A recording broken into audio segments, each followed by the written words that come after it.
Now, allow me to introduce to you our webinar hosts today, John Dupuy and Leslie Hershberger. So if you're a longtime iAwake, you already know who John Dupuy is. John is a co-founder and CEO of iAwake Technologies and holds a master's degree in transpersonal psychology. He has been working personally and professionally with brainwave entrainment since 2004 and has developed a passion for the power and efficacy of brainwave entrainment technologies to support the healing of mental health and addiction recovery issues, deepen spiritual growth, and support an increase in attention and focus in business, academics, and athletics. John is also the co-founder of Integral Recovery and a leader in addiction treatment and the therapeutic wilderness industry. So later on, I guess this whole story on the use of Enneagram with the recovery would play a role in the webinar today. And then we also have here Leslie Hershberger. Leslie is a dear friend of ours here at iAwake Technologies, a longtime friend. She has been working with the three-centered Enneagram for over 20 years as a consultant, master teacher, coach, spiritual guide, facilitator, and mentor. She's certified in the narrative tradition, certified in the Enneagram in business, and has served as a mentor for students and teachers in training. She has keynoted at conferences and has served on the board of the International Enneagram Association and was an editor of the 9 Points magazine. So John and Leslie, welcome. We're so glad to have you, and please take it away, and I'll see you guys later. Thank you, Louis. Yeah, hi, everybody. And I'd like to say a few words about Leslie. I first met Leslie, oh God, a long time ago, maybe 20 years ago or something like that. And I was giving a talk at JFK University, and Leslie was one of the graduate students, and they had an integral graduate program. It's great teachers, an extraordinary group of students. Unfortunately, it didn't last long, but while it was there, it shined very brightly.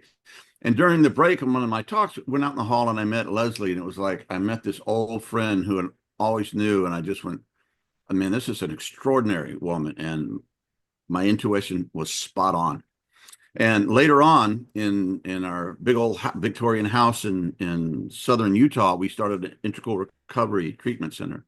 And one of the smartest things I did was invite Leslie to on Skype. That's how long ago it was, before Zoom, to do a typing interview with each one of our students. And the student would be there, but all the other students would be there listening, and they could ask questions and comments afterward.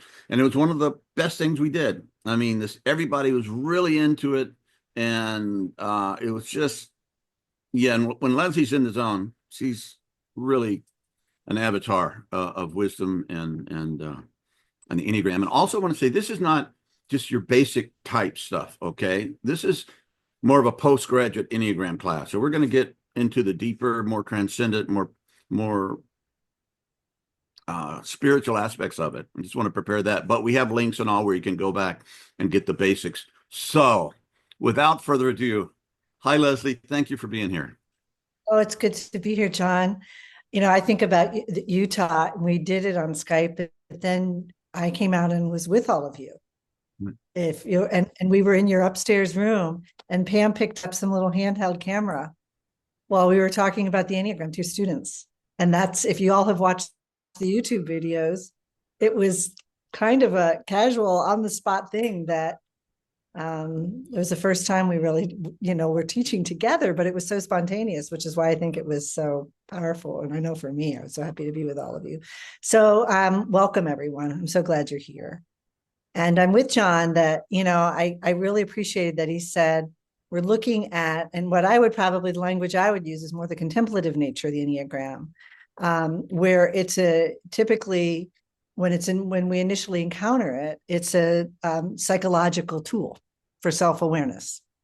And if you look at it from the way I was trained in the narrative tradition, is that it's a psychospiritual integration where psychology says, I am my story, I am my thoughts, I am my conditioning, I am my emotional patterns. And spirituality says, I'm not my thoughts, I'm not my conditioning, I'm not my emotional patterns. So what the meditations were, and this is really core to how I've worked with people for years and my own training is that what is my obstacle between me and spiritual presence? And what is my obstacle between, me and relating to you? Because if I'm in my stuff, I can't see you. I am too in my projections. And so the meditations, that's why I love meditation practice as part of this work, because it actually cultivates spiritual capacity, not just in the chair, but we took you in the meditations to an actual experience of when your type gets activated. And that's it. That to me is where the rubber hits the road. Because when you're sitting in your practice, as you know, anytime you sit down in your practice, so often the thoughts just start coming online. And from an Enneagram perspective, there's a pattern of thinking. And you start to learn the pattern of thinking, and it's always there. I facilitated a class this morning on contemplative practice. And while I'm sitting there in meditation, I'm planning. I'm the monk of planning mind. I'm planning for today. I have to come back again and again and again. And in this conversation with you, I'm planning. I can start noticing and witnessing this placement of attention of planning.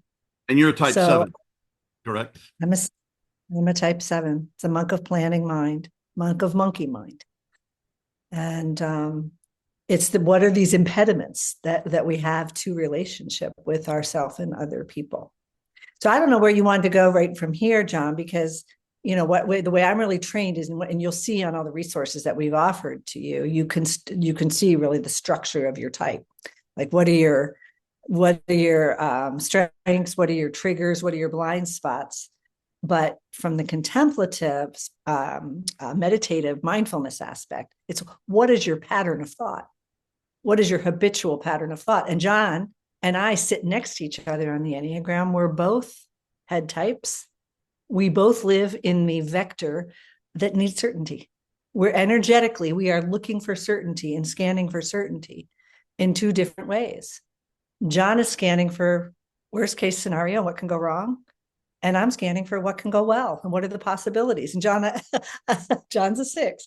So John, can you talk a little bit about that, like that pattern of thinking? Yeah. Well, my first teacher, Enneagram, was your teacher. I mean, you worked with really closely, Helen Palmer, and she was the first person that really kind of brought the Enneagram into a larger, from being a very esoteric kind of guarded spiritual tradition to more public. She got a lot of heat from that, but she was wonderful. And so we had 3 quarters with her. We were studying the DSM-3, I think that's how long ago it was, and all the different things along with the Enneagram. And so toward the end of the 3rd quarter, she said, well, if any of you knuckleheads haven't figured out what your type is yet, show up to my house on Friday night. And we did. She lived in Berkeley. And we started talking. She asked me questions, says, well, you're describing me. And she was a 6. And then everything just kind of fell in to place. And I was a counterphobic 6. So I'm not afraid. I'm not afraid of anything. I was a martial artist and an MP, and I did all these things. And I looked at him and went, God, I'm scared of everything. That's just my reaction to it. So, my search is for holy faith, for connection with God, for knowing that inner direction is always present. I'm here, and for me to connect with it is my path to get through all my, beyond all my egoic formations and stuff. So it's very true. Yeah, and if you're in a relationship with a 6, which John, it's called the loyal skeptic. All right. So this would be that the pattern of thinking is doubt. And what I've noticed when somebody comes in for a typing interview, it's I'm looking for doubt. And if it's a counterphobic 6, it looks angry. The counterphobic 6 looks angrier. There's 2 types of 6s. The phobic, where you can see the fear. There's a doubt in self, doubt in other, and with the counterphobic 6, and so I'm going to pull back, I'm going to pull back from that which, I'm afraid of. And for the counterphobic 6, it's kind of like, if I'm scared of lightning, I'm going to sit on the roof and, dare the damn thing, or sit in a tree. And it's a much more face the, kind of go against the fear. And So if you're in relationship with a 6, you feel doubted. You expect to be tested. And there's a constant thing of, can I trust you? Now you just said that. Now you're saying this. So this is the habit of mind of doubt. So when you're sitting in your meditation practice, you might doubt iAwake, and then you might doubt your doubt of iAwake, and doubt the technology, and then like the tech, and then you might even have an experience as you have the headphones on, and as you're listening to your meditations. If you're a 6, you can have an expansive experience of pleasure, and then you'll come out into your life, and there'll be some doubt around the experience, because there's a doubt of pleasure. Can you say more about that, John? Well, yeah, I mean, self-doubt. I think I wrote the book on it. Yeah, there's a lot of that. And there's a lot of skepticism. In other words, one of the other things I do is the podcast, Deep Transformation. And if somebody claims they're a guru or something and wants to be on our podcast, it's like, okay, let me ask a few questions. Anyway, I have a lot of, when I used to say, when somebody said they were a spiritual teacher, I would grab my pants and grab my wallet and run out of the room. I have good reasons for those fears. But on the other hand, when I get through my not trusting, I'm super loyal. Once I know that I love you and I can trust you, it's like you're in like Flynn, and I'll be your pal and protect you and be there with you forever. So there's that part too. Yeah, and it's this, and this is the thing with all of your types. Whatever, I don't know how many of you know your type, but whatever it is, there's a contraction. There's a way that you contract against life force. From the Christian sector, you might call it grace. All right. Pure life force energy, prana, in the Eastern tradition. So it's something around, there's a way that we contract against life force. And the Enneagram gives us 9 ways we do that, and 9 patterns of attention. And so John described one of those patterns. And so if he's looking for security and certainty, you darn well better know who the authority is, because we got to make sure, can this authority be trusted? And you darn well better know who your people are.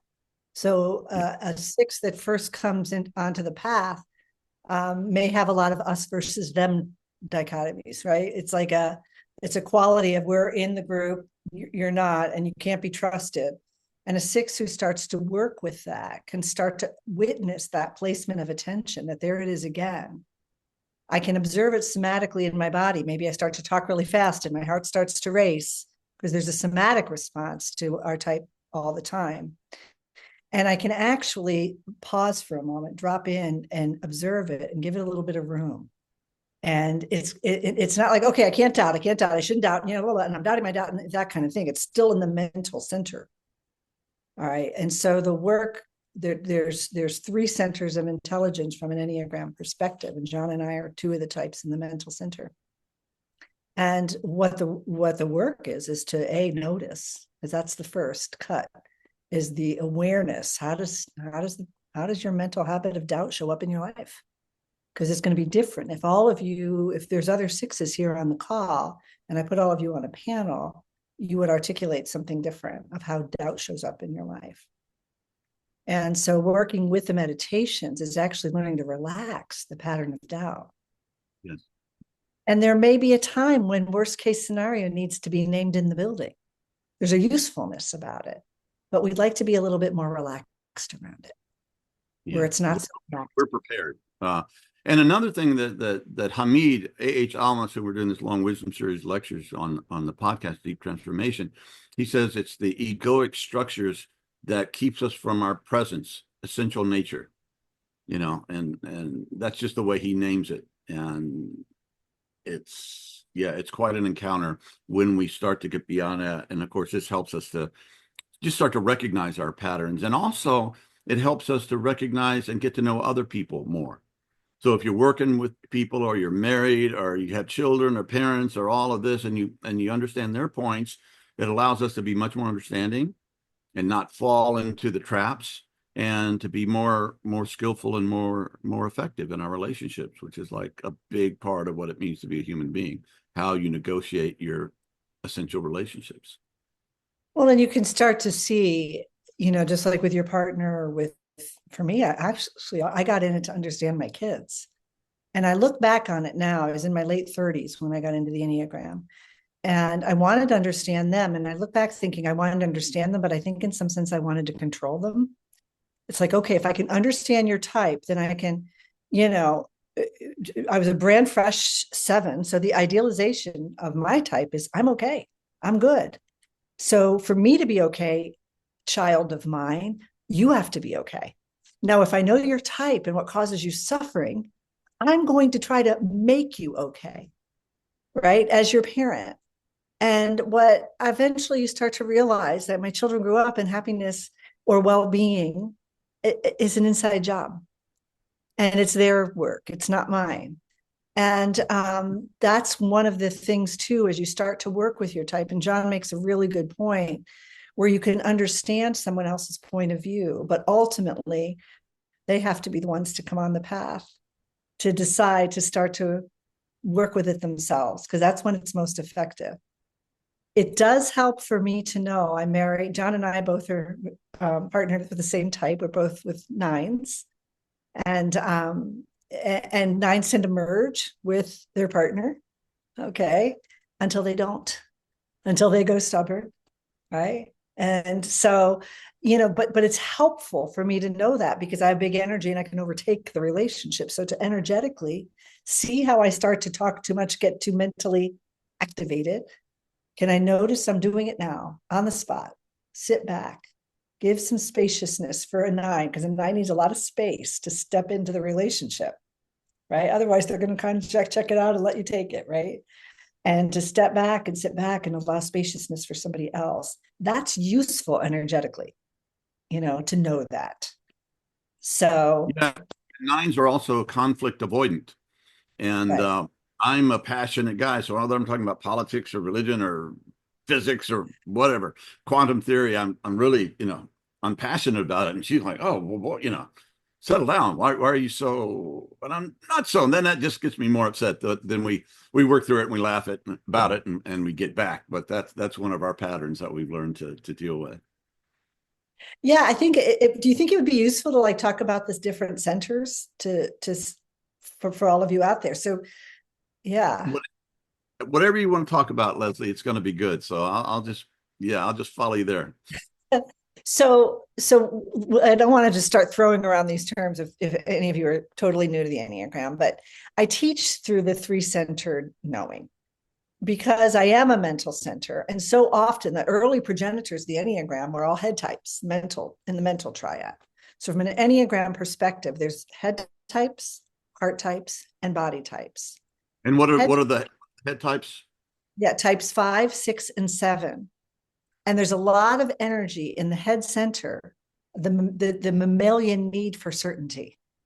A child starts coming into the world. I need to know predictable things. I need to know this is a cup, this is a chair. And when I sit in this chair, it'll hold me from that real primal mammalian level. We need some certainty. So we have an anticipatory way of paying attention. And what happens for the head types, it's also called the fear triad because it's an uncertain world out there. And with my type, looking at best case scenario, I was shocked that I was a fear type. I'm not afraid, but boy, I stopped, being okay and planning for positive and make some spaciousness for what could go wrong. And I was given a child who's a 6 who was able to, let me know what could go wrong out there. That was when I got into the Enneagram because I could feel his fear. I could kind of pick it up. Now, if you're a 6 and you have a 7 mother saying, hey, it's going to be okay. It's good. It's not a way to be with a 6. Doesn't work. If I had a little 7, that would be a strategy. But also to teach some groundedness. So in the mental center, we have to really get in touch with our body, and the meditations are really working with that so that you can get in touch and kind of feel. It's almost like, where are your feet? Can you feel the bottom of your feet? It's that simple. You could do that right now. You could listen to John and I talk. Well, what if I shifted my attention right now and I could feel the bottom of my feet? It's a whole different way. And I could feel the back of my chair supporting me. Now there's more of me. The heart center, which is a little scary for us head types, it's our buried center, is a little scary because I don't know what to expect out of you. I don't know what you're going to say. I don't know, like, what are you going to need? What are you going to want from me? And if you're a 5, that's going to be particularly predominant in your awareness. What are they going to need out of me? Who's going to be at that gathering? It's not that I want to go. I just want to know the beginning, the middle, the end, who's going to be there so I can have some certainty, because people demand a lot of emotional energy out of you. And I need to manage that if I'm a 5. And so for the 5, their attention goes to knowledge, being an expert, because it's more comfortable up here in the world of knowing and information. Yeah, and that's how they.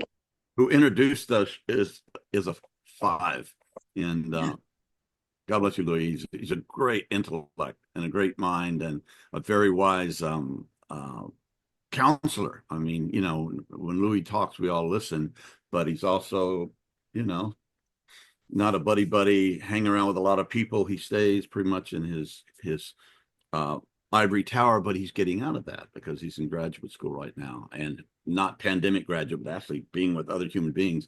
And it's been a very rich experience for him. Yeah, and you can start to, there's people will assume sometimes a 5 might be a head on a stick. I remember a friend when she met me, she was an 8.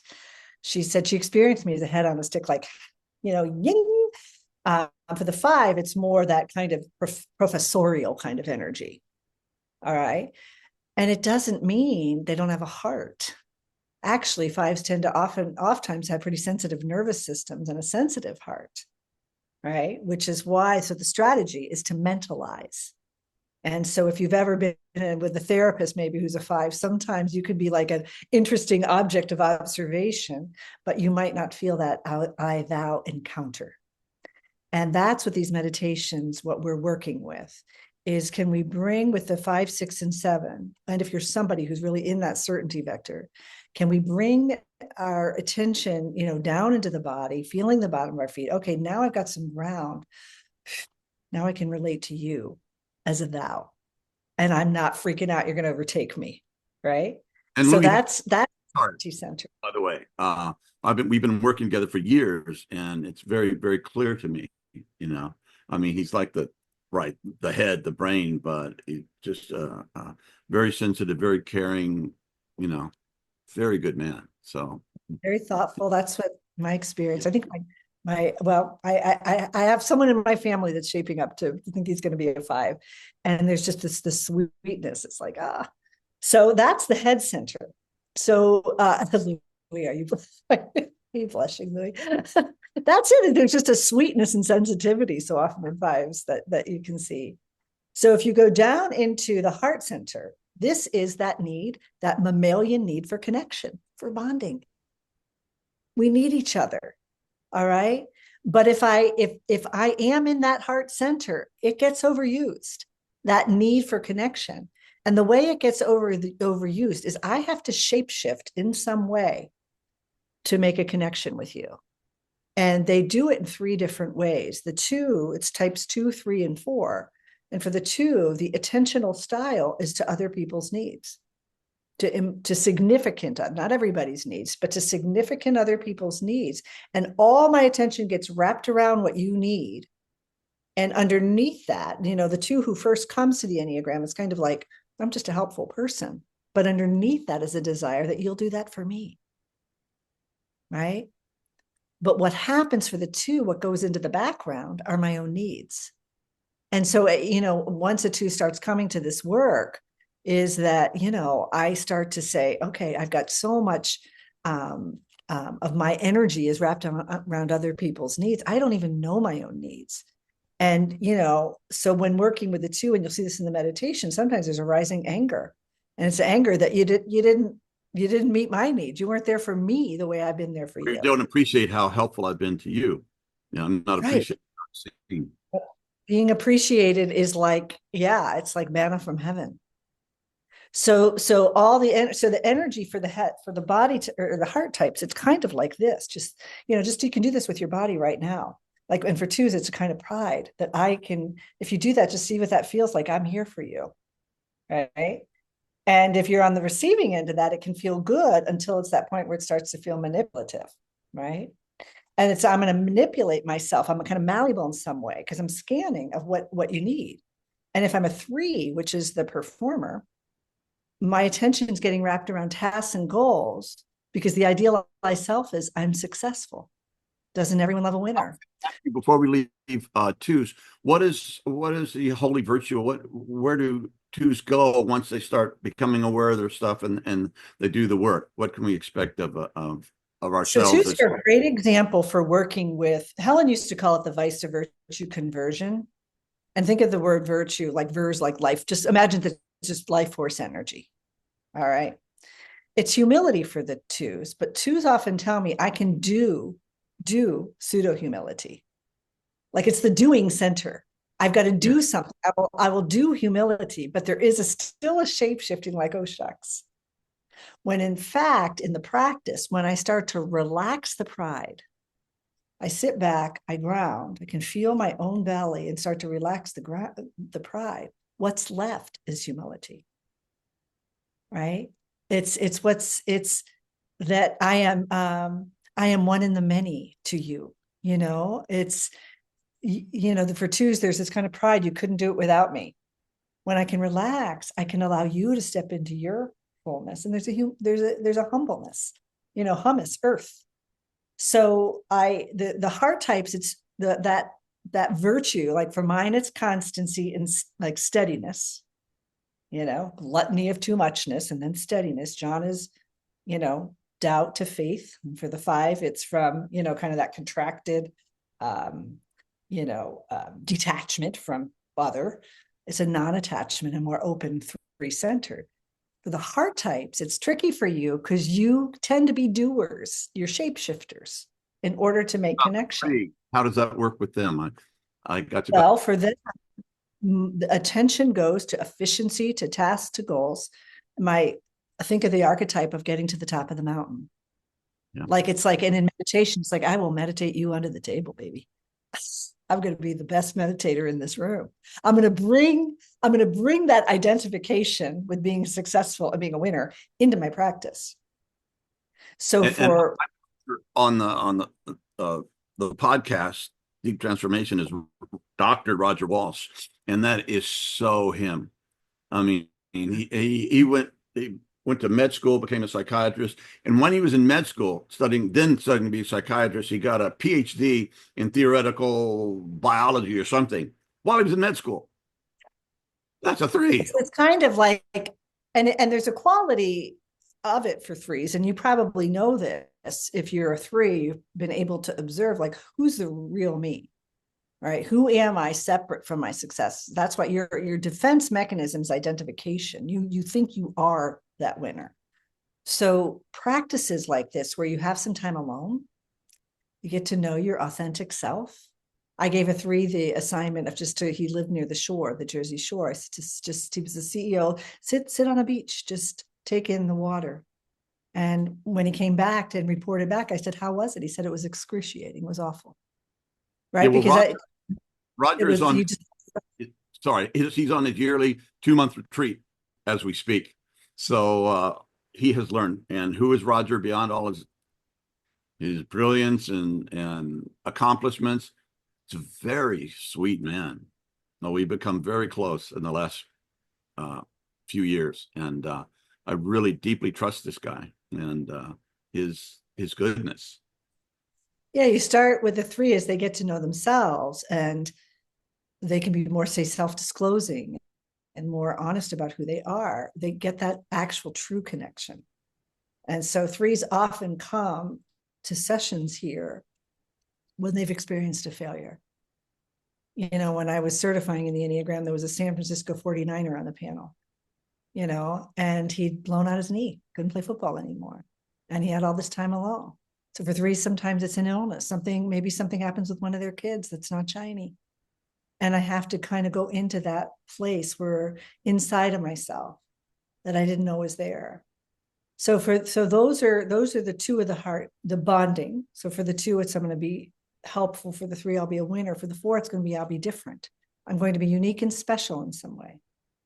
And so attention The attentional style, if you're a 4, and you may have noticed this when you sit in your practice, you tend to idealize the past and the future and notice what's missing in the present moment.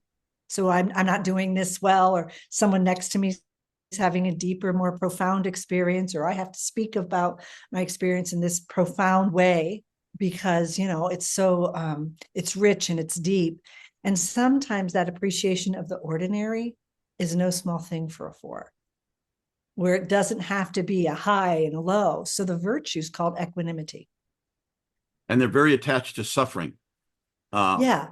Their own and others. But yeah, there's a real thing about suffering as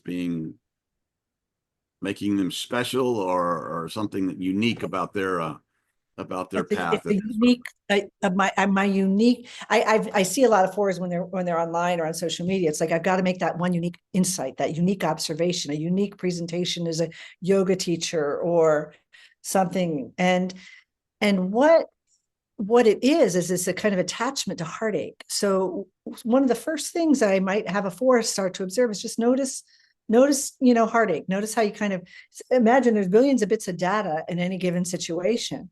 I'm going to get like my attention wrapped around the heartache and perhaps too my own brand of heartache. Underneath that, there can be just so much empathy for suffering. I have a child who's a 4, and would go drive down the street in high school. If there was a cat, she wanted to get the cat and bring it home. And it was just this kind of like, and the other thing I want to make certain, sure too, that as we describe these patterns of attention, to not reduce somebody to that type. So for example, I think of my daughter who's a 4. I didn't think she was a 4 at the beginning because she's so damn funny. She's just one of the funnier people I know. And so there's this assumption that for 4s, it's always like, and except when it's not. What the work though is in your mindfulness practice or meditation practice is this awareness of where does my attention get wrapped. I'd love it if any of you are any of you Merton people, if you're Thomas Merton people, because I think he was probably a 4. I read all his diaries. I did my master's thesis on Merton, and I loved it when he was in his diaries, when he was like complaining about the cheese. It's just like, this Trappist cheese, like this pedestrian thing we have to deal with of the making of cheese. He's looking for this deep, rich union with God, and he's got to deal with cheese. So there is something about the ordinary for 4s that can be. There also a real depth there, and when I'm giving a talk or something, I can't go too deep for a 4. They can follow me all the way down or all the way to the depths. I find it very attractive, and I've had some dear friends who've been 4s. No, same here. Was out to dinner with one last night, and it's great. She can hold a huge container for the richness of life. And here's the thing, everyone. I think when you start to work with your type and you can start to relax the automatic nature of it, there is something really rich in the energetic of that type and that your unique expression of that energetic in the world. But I want to make sure we don't skip our self-forgetting triad, which is the body types. So that's types 8, 9, and 1. This is head type, fear. Heart type, it's kind of panic, loss of connection, sometimes called the sadness center, that mammalian need for connection. And for the body center, it's control. And it's that need for agency and power. And so that's driven by the emotional anger, that things aren't the way I think they should be. And they do this in 3 different ways. The 9 at the center of the triad is called the mediator. This is a type that doesn't look angry on the outside. My teacher, David Daniels, who was also married to a 9, used to say, this is one of the angrier types on the Enneagram because you're just putting all that anger in the backpack. As John said, because you want to avoid conflict. So when you sit in your meditation practice, because your strategy is merging with other people's agenda in order to feel comfortable, you sit in contemplative practice and you start to zone, right? The San Francisco, the cloud, like 1-9 said, it's like the cloud rolling in San Francisco over the harbor. That's how it is sometimes when I sit and practice, start to numb. Okay, because I'm numbing to my life force. So for you, it's really about building capacity for discomfort, building capacity to sometimes feel your own grief and your own heartache. So for the 9, the virtue is right action.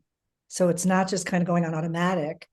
It's getting clear about who I am, right? Getting kind of start building the capacity to stay with me and not numbing out, observing how I numb out. But I'm married to a 9, and when he's in right action, he's unstoppable. There's a clarity. I see that with Pam, just what she's done here with, I just see her managing this podcast and managing these meditations. Somebody like me who's got all sorts of ideas of just bringing them home.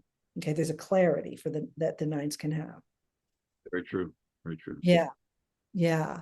And so the next one is type 8, and this is more visibly in control, where power and control. And they're going to walk in the room and notice who has the power and who doesn't. All right. And in your practice, you've got a lot of life force energy. So when you sit down in your practice, you're running a lot of energy, and it can even be hard to sit. Okay. So sometimes for you got to work through like the body. And sometimes I just have to shake it all out. I mean, that could be useful for all of us. But to shake the energy out, that's called lust. It's called excess. That's the emotional driver. And sitting on top of that is innocence, where I don't have to control. I come, fresh-faced and open to each situation. And I don't have to exert control, balance the scales of fairness, make sure we do it, the fair way. And the way I see is fair, and imposing my truth. Okay. And underneath that, there's a sweetness. I love working with 8s. They're just, there's a power, and I've always knocked heads with them because I'm a counterphobic 6, and 8s are not subtle. They're just right there in their power. And a lot of times they don't realize, the kind of power they have, like the bull in the china closet. I affect people that way? Seriously? There's that innocence. And so oftentimes we've knocked heads, and people have confused me for being an 8, which is because I'm a counterphobic 6, but we're often in conflict. And when you begin to learn or see the heart of the 8, and I've worked with some 8s before, and it was a real shift for me when I saw under all that, toughness and power and everything, there's a very, very tender heart. And if you could connect with that, you're in. And they, again, can be very loyal and good to have in your corner, which I've learned. So. Oh, yeah. Both my kids who are married are partnered with 8s, and it's just a lot of life force energy. And I also, when I'm working with 8s, a lot of times we do work in the body because the tenderness is in there. And so we're really working with a lot that's coming into compassion for yourself, because I find 8s can be pretty brutal on themselves. So really working the portal of entries, the body and the heart, and their buried center for all head types is the head. Because if I get stuck in my own position and managing my own agency, it's hard for me to see your perspective. Do I have to ground? I have to soften and open the heart, and there can be more expansive other truths, particularly for 8s. And if you're a 1, you know a little bit about this as well, but you do it differently. So for you, the way to control is by being right, correct, and doing the right thing. So when you sit down in your practice, there's going to be a lot of your attention is wrapped around, am I doing this right? Am I doing it wrong? There could be a slight critique of how the meditation is, the tape itself, is it work, or the recording, is it working well? There's a lot of, this is the monk of critical mind. All right. And you tend to have a strong super ego. So you have, there's a lot of self-critique, and there's an inner kind of, before a desire and expansiveness goes to my awareness, I'm going to tighten against it. So the And if virtue, you're unhealthy 8, you can end up in jail. that'd be 1. That's 8. So what I was talking about now is 1s, Sorry, but yeah. all right. And but the good point is, if once they get it together, eights or well, Martin Luther King here was allegedly an eight, and they have the power, truly have the power to change the world and be world class leaders with great strength. So that's the I just had to put Yeah, that and, into. and there's that expansiveness. There's a lot of life force energy if you're an eight. But if you're a one, the energy gets pulled in. I always Yes. like the kind of the archetype would be church lady from Saturday Night Live from back in the day. There's a Is repression of life yeah. force, right? So for you, if you're a one, there's just kind of starting to be a more of a relaxation. And the virtue is serenity. The critic starts to soften. So on every one of these tracks, that's what we're really working with, is that core attentional style, the softening and the loosening of that. And, opening, and then just kind of bringing that practice, into your life. So I see Louis here. So you've got some questions Yeah, for us. let me one last comment. And what is the purpose and why is the Enneagram so important?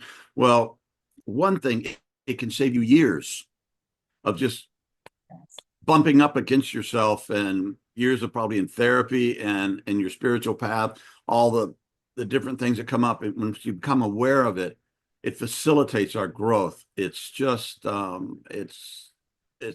awareness practice that it changes.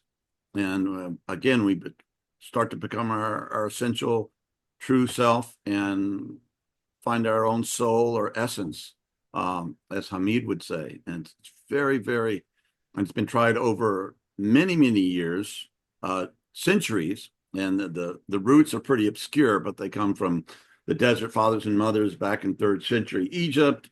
But I just got to put in plug for you, Leslie, and the people that have been doing work over the last 40 so years or 50 years with the Enneagram. It's been a time of renaissance.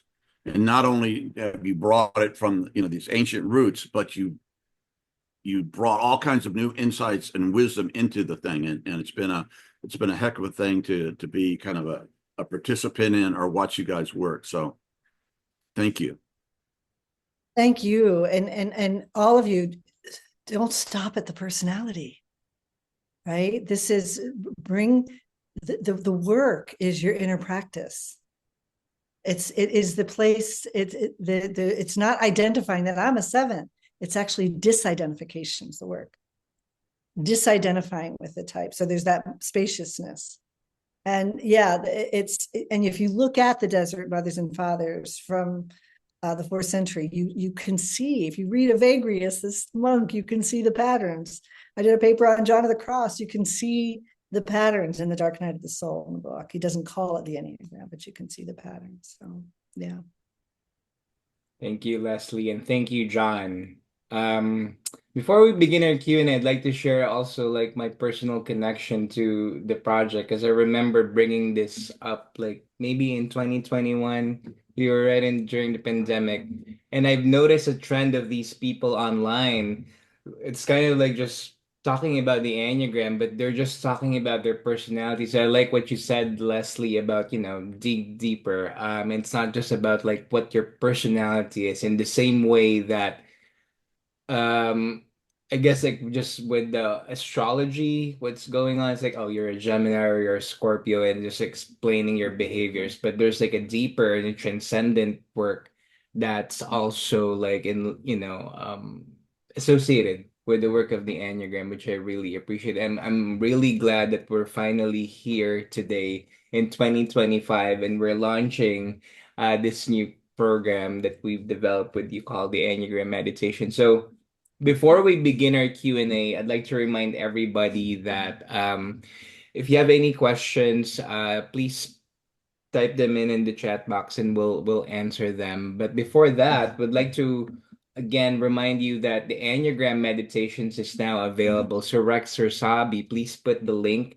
to the page of the Enneagram Meditation. So Enneagram Meditations is an immersive 9-part Enneagram program with an explanation in 9 guided meditations led by Enneagram expert Leslie Hershberger with brainwave entrainment music that was developed by Lee Spusta to help deepen the transformative guided meditation experience. It's a beautiful combination of technological wizardry, psychological knowledge, and spiritual wisdom infused with compassion and inspiration. So we have a question earlier from, Hey, we've been working on this project for years. We've yeah, never worked on a project this long. And Pam, thank you. She's put tons yeah, of energy. Team Pans has. put together, yeah, a lot of time and effort, and then we've had some like we had to redo the project at some point, but we're finally here in like a version or edition of the Enneagram meditation that we all love. So I hope that everybody would also love this new project. I mean this new program that we're releasing to. So Mike Castro and Dr. Karen Shu has similar question. Is it possible to be two types? For instance, last time I took a test, my score was 24 for type 4 and 23 for type 9. What would be the best way to approach this?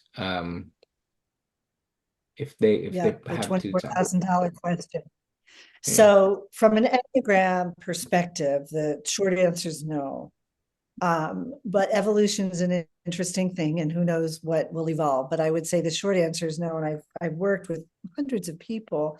I do see that there tends to be some people will say, that there's that we can have tendencies in the different types. For example, and there's a number of reasons for that. 4 and 9, Karen, are both withdrawal types. They're withdrawing. Okay, so there's that.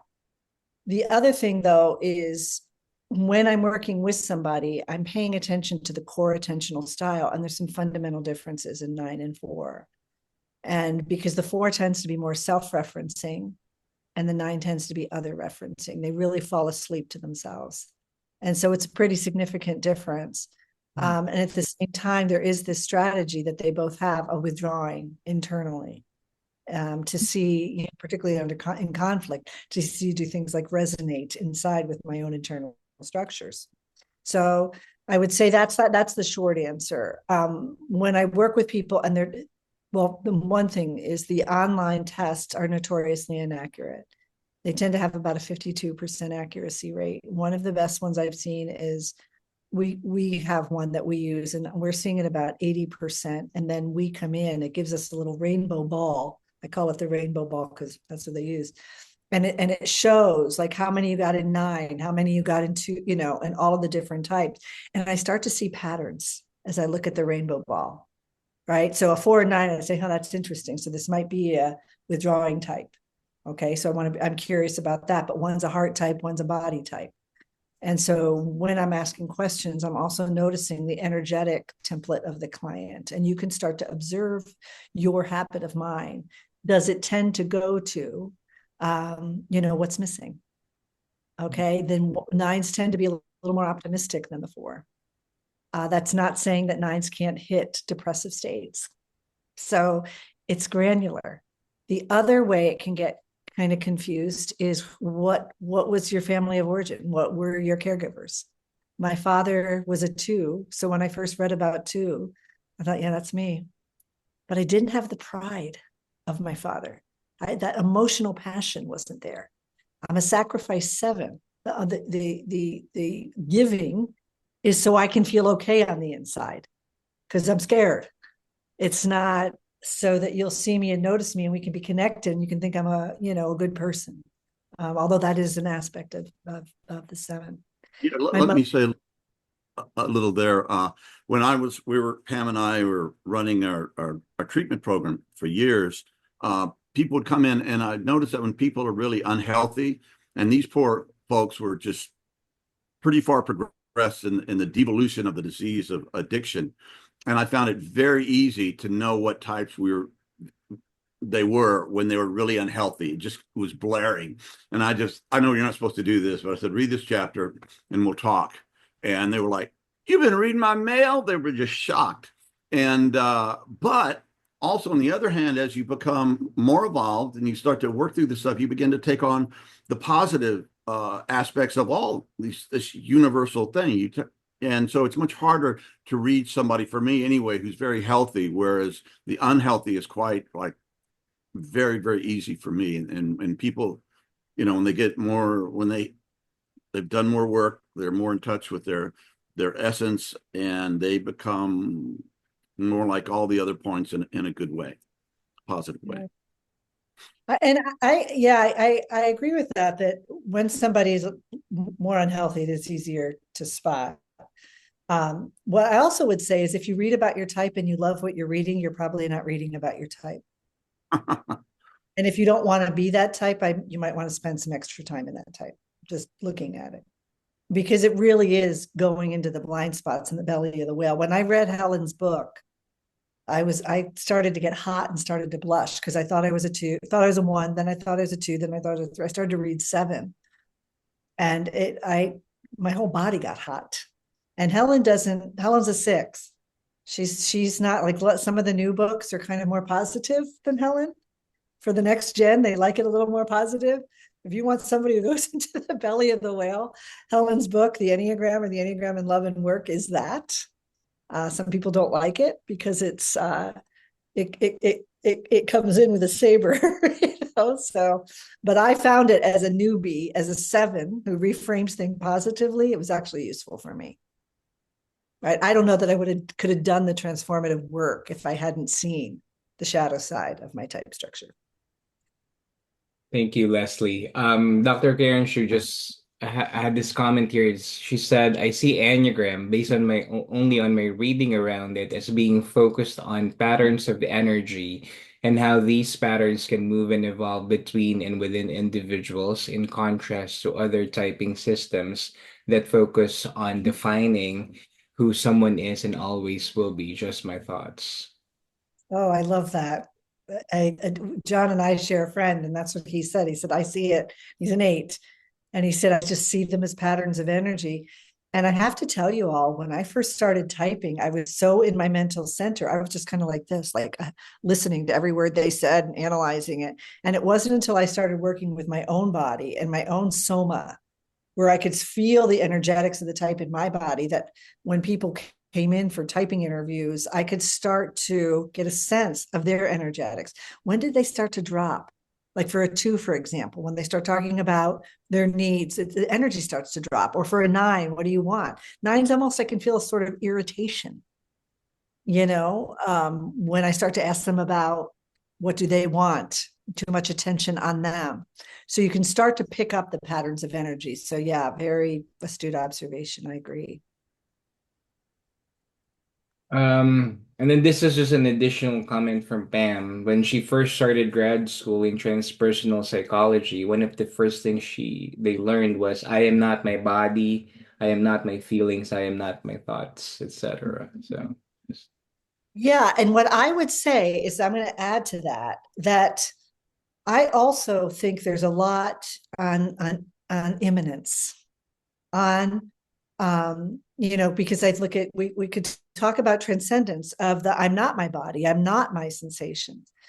But there is a certain way, there's a certain kind of, and if you're from a religious tradition, a certain way that there's a divine disclosure that happens through the contraction of our human suffering and our lived experience. It's when I'm in the belly of the whale of pain that I can't escape, I can't run away from. All right, that there's a real opportunity for transformation. And it happens as part of being in the human experience. So there's this, it's like the traditions, a lot of them will say that suffering is a portal of entry. It's not like I have to go chase it and find it. It will come, but in that, and being in that, in my full lived experience, in the relational knowing of you, that something can emerge from going into the belly of the whale. And then I agree with you, Louis, then there's this also aspect of expansion as well. So I want to give a shout out for the contraction, because it's like your portal of entry into the expansion. We're not in a constant non-dual state. We live in a world of duality. And I think our type is so much the duality. thank you. We're taking the final question from Mike again. This is an interesting question, Leslie. I'd love to hear your answer about this. But what is a good test site for the Enneagram? How do we know our types? So there's one that we use. It's called the Enneagram test from the Enneagram group. I think we might have it on the links. I would say here's the most active one, but I don't use it. And I'll tell you why in a moment. It's a group out of South Africa, and it's oh my goodness. It's oh goodness, I can't believe it's like I'm drawing a total blank. His name is Dirk. I'm sitting here thinking, like, right now I can hear my friend Jim saying it in my ear. It's got a high accuracy rate. The reason I don't use it, he's a 5, and it is so expansive. It would sometimes could overwhelm people, but I would say it's highly accurate. I'm gonna see if I can. I'm sorry about that, y'all, that it just didn't come to my head. This is what happens. This is part of being in your 60s. I just find that it's like something like will be like all of a sudden it's out of my brain. Well, also, integrative solutions, IEQ 9. Thanks, Heidi. IEQ 9. That's it. And I would say that is the most accurate one I've seen. You came from a narrative tradition, and Helen used to teach, and you used to teach. You would have these different self-identified points, and you'd put them all up on stage, and you'd ask them questions, and they would talk about their experience. And the people listening would go, "Oh, okay." They could see themselves in other people that shared the same type. So you're sensing the energetic patterns, and I would say probably the best panels that we've done that you could see are on the Integral Life website with Helen Palmer. A group of us got together with Helen, and we put on a workshop in Boulder at Boulder Integral, and we did panels, and they are so good. They gathered a group. John is panels. They're still available. I think I was there. Yeah. And I did the body types, and Renee did the heart, and Terry did the head types, and we interviewed them. And these are people with really strong self-observational capacities. So that was one that I thought was so good. But I agree with John that the way I'm trained is in the narrative tradition, because you can sense the person, and it is a real, I would say, a 3-centered affair. You're listening to the person articulate their experience, but you could see that the way Louis talks about being a 5 is going to be different. Mine's going to be very animated because I'm a 7, right? Louis, that you're going to see a certain containment of energy in the 5 panel, right? And you develop a compassion as they describe their internal experience. You could see their suffering. So I would say a panel is one of the best ways to learn if you can. But also your own self-observation. Probably one of my favorite books is The Essential Enneagram. But I would also that's by David Daniels, one of my teachers. But I'd also go to my website. It's got really good conversations there with John. And then on my YouTube channel, I explain the types. And you can start to see the kind of the subtle granularity is what I'm trying to. I'm really talking a lot about the way I was trained, which is the basic proposition for survival for each one of the types. And then I also have an Enneagram shop where I really work with explaining the basic proposition, the practices that you could do. I think I have meditations on mine, but these are surpassed mine. I'm going to tell you that. And you are in good hands when you talk about this being a 4-year project, because Pam and the whole iAwake team was so clear on the quality of the meditations themselves. So I highly recommend those. But the Enneagram shop is a really practical way to work with the Enneagram. And I did it so that people could have, resources.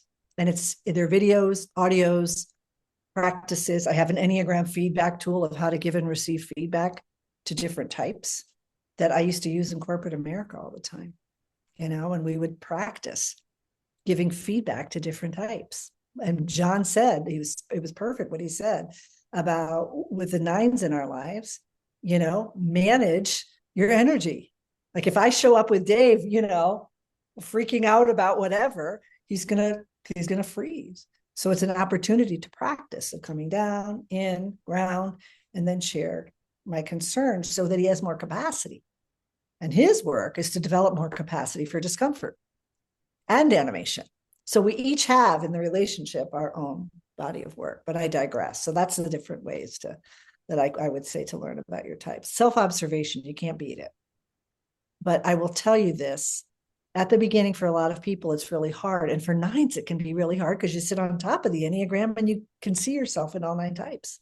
That's right. I was once told by Helen, if you think you're all of the points, you're probably a 9.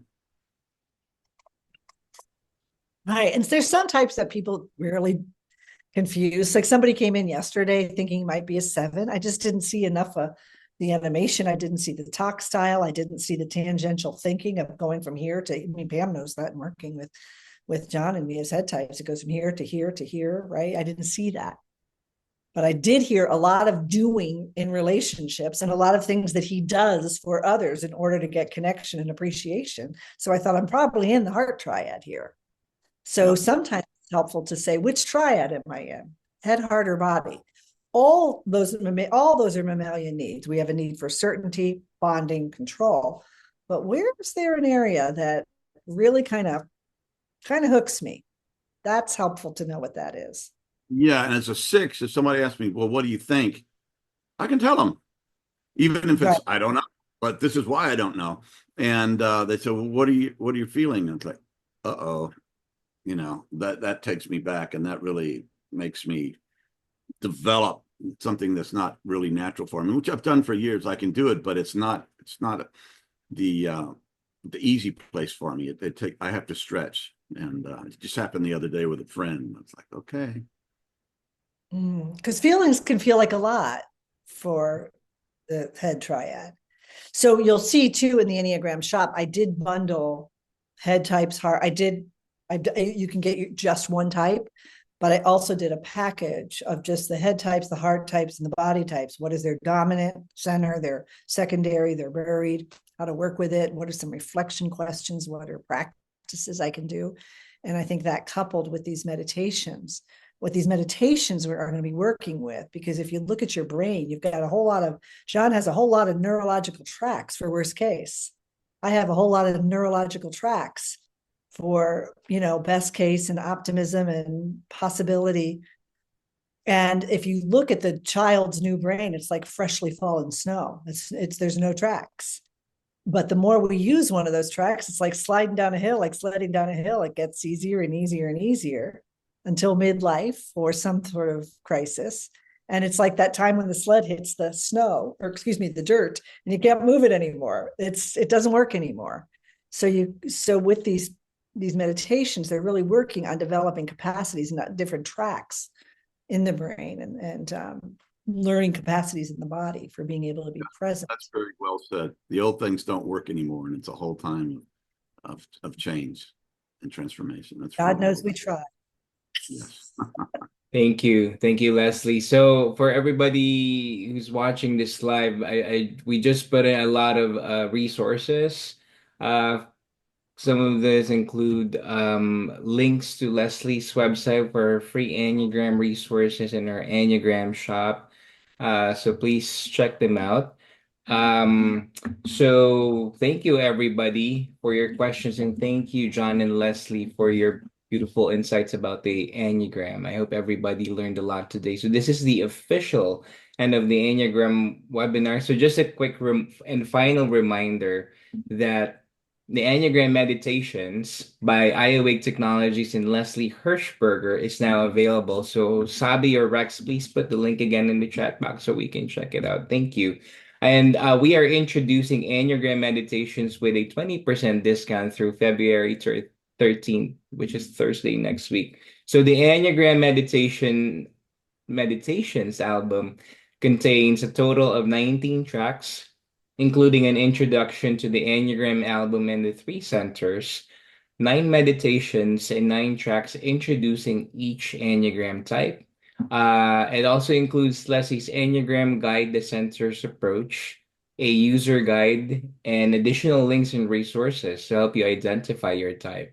So if you'd like to experience a transformational Enneagram journey, achieve a deeper understanding of yourself and others, and move to a deeper grounded and centered place inside, please check out the Enneagram Meditations today. So we are so grateful to everybody who showed up today for this very special presentation. John and Leslie, any last words that you'd like to say before we close this webinar? Oh, I just want to thank all of you. I love working with this team. I have such a heart for this team, for all of you who came.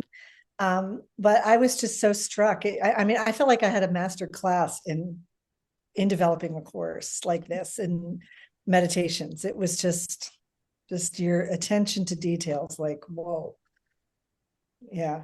Could feel my foreigners, felt a little envy. It was like, whoa, you guys are so good at this, so good at this. So thank And you Leslie, all. you covered the whole suite in a very brief period of time, and I thought you handled that exceptionally well, brilliantly. So thank you. Thank you. Thank you, And just Leslie. hope Thank you, John. luck on your journey, everyone, because I think this can be a real boost to what you've already doing with the iAwake meditations. I think this really is hitting your obstacle to presence. So you're so welcome. Thank you all.